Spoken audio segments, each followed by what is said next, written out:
Meeting పెట్టుకుంటారట secret గా రాజా సింగ్ ఆరోపణలు చేస్తున్నాడు. ఏం చెప్తారు? నేను తెలియదు మరి ఇప్పుడే ఏంటుంటాను. బీజేపీలో బయటి వ్యక్తులతో మీటింగ్ పెట్టేటువంటి ఆలోచన బీజేపీ నాయకులకు ఉంటుంది. కాంగ్రెస్ వాళ్ళు బీఆర్ఎస్ ఇద్దరు మీటింగ్ పెట్టుకుంటున్నారు వాస్తవం. అది కాంగ్రెస్ రహస్యంగా మీటింగ్ పెట్టుకుంటారు హోటల్లో హోమలలో. బీఆర్ఎస్ వాళ్ళు కాంగ్రెస్ వాళ్ళు మీటింగ్ పెట్టుకుంటున్నారు. వీళ్ళు ఏమంటారు, మాకు టచ్ ఉన్నారు వీళ్ళు అంటున్నారు, మాకు టచ్ ఉన్నారు వాళ్ళు అంటారు. ఎవరు టచ్ ఉన్నారో మాకు తెలియదు. భారతీయ జనతా పార్టీ అలాంటి ఆలోచన ఉంటుంది. భారతీయ జనతా పార్టీకి ఒక సిద్ధాంతం ఉంటుంది. ఒక్కొక్క నరేంద్ర మోడీ నాయకుడు ఉన్నారు. నరేంద్ర మోడీ గారి నాయకత్వంలో భారతీయ జనతా పార్టీ సిద్ధాంతం కోసం పనిచేస్తున్న ఎవ్వరు కూడా ఆలోచించారు. ఎవరంటే ఆలోచిస్తే వాళ్ళు పార్టీకి ద్రోహులుగా మిగిలిపోతారు. అంతే తప్ప అటువంటి ఆలోచన ఉందని నేను ఎప్పుడు ఇంట్లో చూడలే కూడా.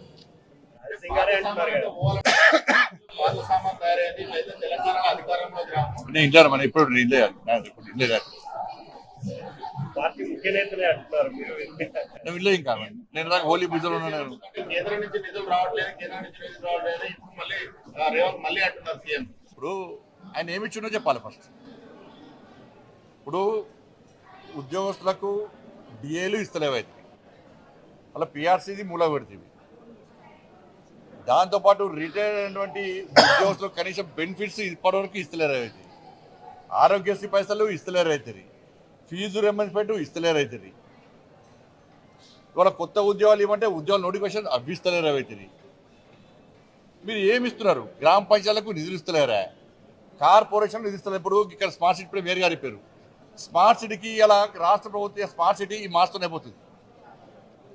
30 కోట్లు రావాలి రాష్ట్ర ప్రభుత్వం. 30 కోట్లు ఇస్తే మన కేంద్రం 30 కోట్లు ఇస్తుంది. 30 కోట్లు ఇస్తుంది. ఇప్పుడు అతిగతి లేవు. అవి మ్యాచింగ్ గ్రాంట్ ఇస్తలేరు. పోనీ ఏమైనా అభివృద్ధి చేద్దామంటే భూసేకరణకు సహకరిస్తలేరు. భూసేకరణ ఇస్తే వాళ్ళకు డబ్బులు ఇస్తలేరు. వాళ్ళు కోటి పోతున్న ఆపుతున్నారు. ఇప్పుడు గింత అభివృద్ధికి సహకరించడానికి కేంద్ర ప్రభుత్వం సిద్ధంగా ఉన్నప్పటికీ ఇది కేసీఆర్ గారు గిట్నే 10 సంవత్సరాలు గిట్నే ఇదే వాగుడు వాగిండు. కేంద్రం సహకరిస్తే అంత పీకిండు. ఈ కాంగ్రెస్ పార్టీ పరిస్థితి గదే అవుతుంది. మీరు కేంద్రాన్ని బదనాం చేయాలనుకుంటే సూర్యుడి మీద ఉమ్మేసినట్టు అవుతుంది పరిస్థితి. రాసిపెట్టుకోండి. మీరు ఒక్కసారి వింటారు, 2 సార్లు వింటారు. పాడిందే పాట అన్నట్టు మీరు అదే వాడుకుంటూ పోతే ప్రజలు అదే ప్రశ్నిస్తున్నారు. సరే కేంద్రం ఇచ్చేది ఇస్తున్నది, మీరేమి ఇస్తున్నారు చెప్పని ప్రజలు అడుగుతున్నారు. ఇవాళ ఎమ్మెల్సీ ఎన్నికల్లో గదే అడిగిన ప్రజలు. ఎమ్మెల్సీ ఎన్నికల్లో కాంగ్రెస్ పార్టీ గిదే బదనం చేసింది కదా, గిట్లనే బదనం చేసింది. కేంద్రం ఏమి ఇస్తలేదు, మీరేమి ఇస్తారో చెప్పంటున్నాం. మేము ప్రజలు అడుగుతున్నాం. మేము కాదు, ప్రజలు అడుగుతున్నారు. మీరు ఏమి ఇస్తున్నారు? ఇవాళ 6 గ్యారెంటీలు 2,500 రూపాయలు మహిళలకు ఇచ్చిండ్రా చెప్పుడు. దాని మీద ఇది కేంద్రానికి ఇచ్చిండ్రా? మీరేమన్నా హామీ మేనిఫెస్టో పెట్టేప్పుడు కేంద్రం ఇస్తామని చెప్పిరా? మీరేమన్నా 4,000 రూపాయలు ఆసరా పెన్షన్ ఇస్తారు కేంద్రం అడిగి ఇచ్చిరా? ఎందుకు ఇస్తారు? మరి మీకు ఇబ్బంది ఏంది? 4,000 రూపాయలు నిరుద్యోగులు ఇస్తాను, 15,000 ఇప్పుడు 60,000 ఇవ్వాలి. ఇది కేంద్రం ఇస్తారా? మీరు 12,000 రూపాయలు రైతు కూలీలకు ఇస్తున్నారు, కేంద్రం అడిగే ఇస్తున్నారా?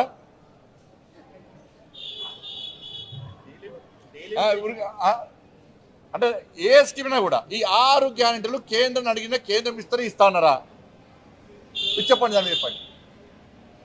ఎందుకు ఇస్తారు? మీకు అన్నీ అడ్డంకి లేదు. దాని మీద మాట్లాడు ఫస్ట్. దాని మీద మాట్లాడక కావాలనే ఈడ ఏం రాజకీయాలు నడుస్తారని చెప్పి ఢిల్లీ ఓడు మంత్రులను కలుసుడు బంధనా చేసుడు. మీరు టైం ఇవ్వండి, మేము వస్తాం. 6 గ్యారెంటీ మీద చర్చ జరిగే దమ్ముంది. అయ్యాలా అఖిలపక్షం ఏర్పాటు చేయండి. 6 గ్యారెంటీల మీద అసెంబ్లీలో చర్చ జరపండి. అరే రైతులు 7 లక్షల ఎకరా 10 లక్షల ఎకరాల రైతు పంటలు ఎండిపోతే దాని గురించి అసలు చర్చ జరగదు. నీళ్లున్నాయి కానీ నీళ్లు కూడా వాడుకునేటువంటి ప్రణాళిక రాష్ట్ర ప్రభుత్వం దగ్గర లేదు. గదే బీఆర్ఎస్ ఉన్నటువంటి అధికారులు పెట్టుకున్నారు. ఇంకా మీ సంఘాలు పెట్టుకున్నారు. వాళ్ళు మీకు ఎందుకు సహకరిస్తారు? ఆజమాయిషీ లేదు. 10 లక్షల ఎకరాలు ఎండిపోయింది అలా పంటలు. ఇంక ఎండాకాలం స్టార్ట్ అవ్వాలి. రైతుల భవిష్యత్తు ఏంది? వాళ్ళ మళ్ళీ ఏమంటారు? సన్నబోట్లు వేయాలి అంటారు, లేకుంటే పత్తి వేద్దంటారు, లేకుంటే వరి వేద్దంటారు. ఇవే మన కుంటి సాకులు చెప్తారు, టైంపాస్ చేస్తారు. చర్చ ఇలా బండింగ్ ఇష్యూ రైతులది, దాని మీద చర్చ జరగాలి. 10 లక్షల ఎకరాలు ఎండిపోయింది వాస్తవమా కాదా? రాష్ట్ర ప్రభుత్వం ఏం చేస్తుంది? వాళ్ళ ప్రణాళిక ఏంది? అది కూడా కేంద్రం వచ్చి నీళ్ళు నరేంద్ర మోడీ వచ్చి తట్టపార బట్టి తా నీళ్ళు అవ్వాలి కావచ్చు. కేంద్ర ప్రభుత్వం నీళ్ళు ఇస్తలేదు అంటారా? దాన్ని కూడా మరి అలా చర్చించాల్సిన అంశాలు చర్చించకుండా ఇవాళ ఏమైంది? కాంగ్రెస్ పార్టీ బీఆర్ఎస్ ఒకటే. ఇలా బీఆర్ఎస్ పార్టీకి కొట్టాడే అవకాశం కాంగ్రెస్ పార్టీ ఇచ్చింది. ఎందుకంటే బీజేపీ కూడా 2 ఎమ్మెల్సీ ఎన్నికలకు గెలిచింది, బలపడుతున్నది బీజేపీ. ఇక స్థానిక సంస్థల ఎన్నికలు వస్తే కాంగ్రెస్ బీఆర్ఎస్ అడ్రస్లో కూడా అవుతుంది, మళ్ళీ బీజేపీకి అవకాశాలు ఉన్నాయి.